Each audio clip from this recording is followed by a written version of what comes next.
الراجل السني ده كان قاعد بيتغدى هو وصاحبه في المطعم، وفجأة بيبص لقى على الرصيف الراجل الغلبان دوت قاعد كده، وكمان مسكين نفسه يتغدى، وكمان ما معهوش فلوس وقاعد يبص لهم.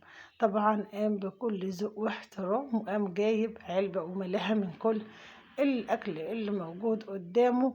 لقى الراجل الغلبان دوت بياكل حاجة كده بسيطة، قال له لأ، الغدا بتاعك أهو، يلا تعالى اتغدى معانا. ومش بس كده، قال له تعالى اقعد على ترابيزة وكل. جبر الخاطر شيء جميل جدا، والناس اللي بتجبر بخاطر الناس ربنا أكيد بيجبر بخاطرها. ومش بس كده، قعدوا على الترابيزة وبدأ يديله من قطع الدجاج اللي موجودة عندهم على الترابيزة. الراجل كان مبسوط وسعيد جدا باللي الراجل دوت عمله معاه وشكره. طبعا جبر الخاطر شيء جميل جدا، وبدأ اللي هو يحط له كمان من الأكلات اللي بتنزل لهم على الترابيزة بتاعتهم. الراجل مبسوط جدا وكان في قمة السعادة والفرح. ربنا يجبر بخاطره أكيد زي ما جبر بخاطر الراجل المسكين دوت. اتمنى تحطوا لايك للفيديو واشتراك للقناة.